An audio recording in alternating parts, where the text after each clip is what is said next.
course. Thank you so much for having me. I'm so excited to be here. And Julia, I'm so excited to be connected. Like there's so much that I learned along the way from all the from all of the mistakes that I made along the way.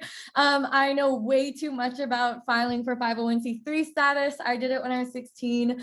But yeah, I'm 23. I just finished my last semester at Harvard College. So I think I'm a graduate. I don't know if I can say that yet. But I started a nonprofit when I was 16 called Period, the menstrual movement, that's really focused on ending period poverty and stigma.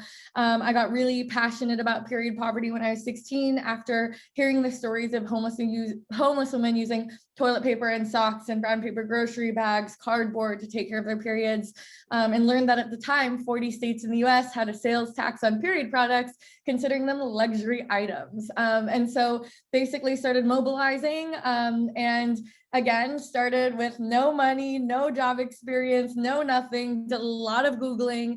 And it was actually in 2014 before kind of this wave of youth activism that we're in.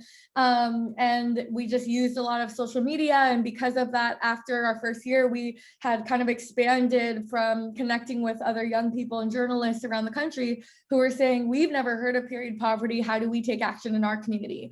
So led the nonprofit for about 6 years as executive director. And by the time I left, we had distributed about 22 million units of period products and registered about 1,000 campus chapters at universities and high schools in all 50 states and 50 countries. And we're actively working on legislation to take down the tampon tax and fight for freely accessible period products in schools, shelters, and prisons. And I got very passionate about the policy side of things. Really, my freshman year at Harvard, I got to Harvard and kind of impulsively and quickly found myself running for office and kind of got really passionate about this idea of if we're going to fight for long-term systemic change, we have to change the system itself. And how can we as young people really take action from a systemic level? At the same time, working in policy really taught me the need to change culture, because I was getting death threats every day because I accidentally became the youngest Asian American to run for office. And so people weren't really listening to what I was saying. They were just paying attention to that. And at the same time, I was trying to pass legislation at the local to national level where Republican congresswomen specifically did not want to hear the word period. They did not want to talk about vaginal health or anything like that. So really understanding that even when we fight for policy, before we can change the system, we have to change culture. And so that's kind of what I've spent the last several years working on. So as we're growing the nonprofit, I've spent the last few years on book and speaking tour. I signed my first book deal when I was 18. And I also started that because I Googled how to write a book and followed the fucking Google wiki answers with the shitty drawings on like how to write a book. And this is my book. It came out a couple years ago. And I'm now working on my second book, which is more of a memoir. But yeah, I wrote this book and was kind of on nonstop book and speaking tour the last few years pre-COVID, and was also chief brand officer at a Gen Z marketing agency. So a few friends of mine, when they were 16, started a marketing agency basically saying, hey, companies are trying to reach young people. Rather than actually just interviewing young people, you should work with young people. So we grew that company into a multi-million-dollar company in the last few years. It now works with over 50 Fortune 500 companies. And I basically would walk in starting when I was 19 and be like, hey, you can either pay millions of dollars to study young people like lab rats, or you can just work with us. And so grew that and exited last January. And since last January, I've been working on August, which is a lifestyle period brand. So basically kind of, really thinking about impact, exactly what Julia was saying. I hate capitalism. At the same time, working in nonprofits made me realize how dependent impact as a world is on resources. And learning in policy taught me that we really need to change culture. And in a very consumeristic culture, how can we push businesses to be more socially conscious and responsible? And so I started learning that there existed period care that could be better for your body, better for the environment, a better price, a better experience, period care that actually stood for something. And so started raising capital, and we're closing our seed round this week and launching period care in a few weeks. And it's some of the more sustainable and ethically sourced period products that'll be out there. And I'm so excited for it.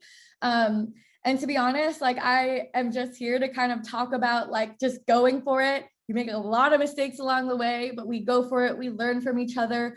And to me also, I stand here before you not as someone who has all my shit together. I often get asked like how I balance everything and how I stay positive and not discouraged.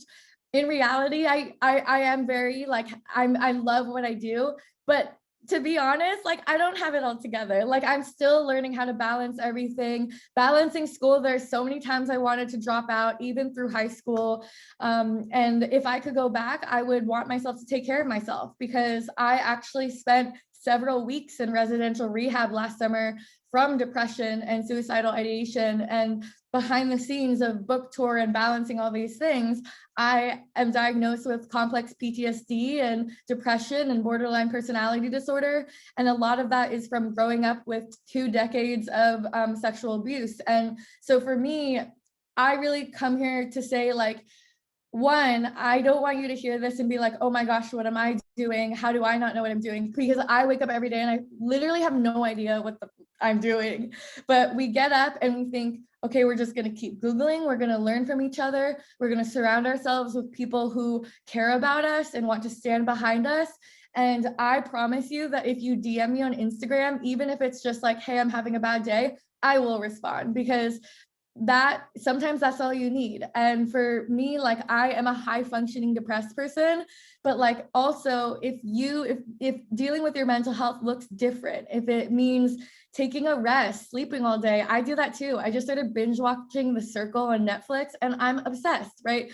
We all need to take that time to like really chill. And so I just want to be able to share that, because I think it's really easy, like when people hear what I'm talking about, to be like, oh my gosh, I need to do more. No, I'm a workaholic. And in our world, we need to stop talking about being a workaholic as a positive thing to brag about. For me, being a workaholic was sacrificing my self-care, my sleep, my eating, my body in order to work. And a lot of that is because it's how I grew up, right? I grew up with this scarcity mentality where my family did experience financial and housing instability. So I always felt like I was trying to survive. And I wish I could just go back and give my 16-year-old self like a hug and say like, it's okay to sleep and it's okay to just like be, right? And for me, you can define what self-care looks like for you. For me, self-care means sleeping and like not doing things that I don't want to do. So I just hope you know all of that. So please listen to this and just be like, okay, I'm going to follow my heart. I want to do what I want. I'm not going to do things that I don't want to do. I'm not going to blame myself if I feel like I'm not doing enough, because that's all a social construct. And I just want you to know that I am here for you. So like, please, I wish I could stay longer. I have to hop to my last speaking meeting of the day, but I'm just so excited to connect with all of you. And I really, really hope we connect offline too. My social media is just at my name. And yeah, so good to meet all of you. Thank you so Thank you. much. Thank you. Of course. It's really, really wonderful to have you here. And thank you for sharing not only your strength, but your story, your details, all of the positivity that you bring, and all of the realness too, because honestly, shit gets rough frequently. Excuse me for the Facebook Live viewers and everything, but life can be really difficult. And that's just a large generalization, I'll say, in terms of the things that we all experience. But at the bottom of it and at your core, you are such an inspirational person, and it really does mean a lot to have you here, and a huge role model, especially for people who are here. Maybe they're streaming online, in the chat, just like the chat is going off. But no, truly, it is wonderful to have you here, and we're really, really lucky to hear your story and to share in just like all of the wonderful things that you bring to light. My girl said she has your vote. You have her vote for president. Oh my gosh. I will never ever run for office again. I have so many thoughts on that. All right, we need to chat about that. I appreciate it. And so I love what you're doing here. I feel like the last year has been, I'm just gonna say it, it's been shitty. And I say that because like I always catch myself doing that, like when I apologize for cussing and then like, wait, but that's literally what I mean. I don't have another word to explain it, you know? Yep. And like, it's been tough doing virtual school. Oh my gosh. I just got diagnosed with ADHD too. So like doing Zoom school, that stuff is hard. And like, y'all will be good. I know some of you are in high school, like don't stress too much. People think you need like a 4.0 and perfect test scores to get into Harvard and like good schools. No. And by the way, like it doesn't matter what school you go to. I hated going to Harvard. Like everybody has their own experience. You will end up where you want to end up and it will be totally fine. And y'all. Thank you for saying that. Thank you for saying that because everyone is going through that right now. All the seniors are freaking out. So thank you. And even No, me. going to college, it is what you make of it. It's 100% what you make of it. Like I thought I was going to go to college and it was because carried this name, it was going to be this perfect place. And to be honest, I actually have very high social anxiety, like in person. People don't know that about me. And so I'm very awkward at school. Like I don't know anybody. I didn't like the culture. I thought it was very much grind culture, which is something that can be very toxic. And there are many times that I wish I went to a different school. I'm so thankful for the opportunity and the financial aid, which is really why I went. But also like you will go where you want, and like college is what you make of it. Like it completely is what you make of it.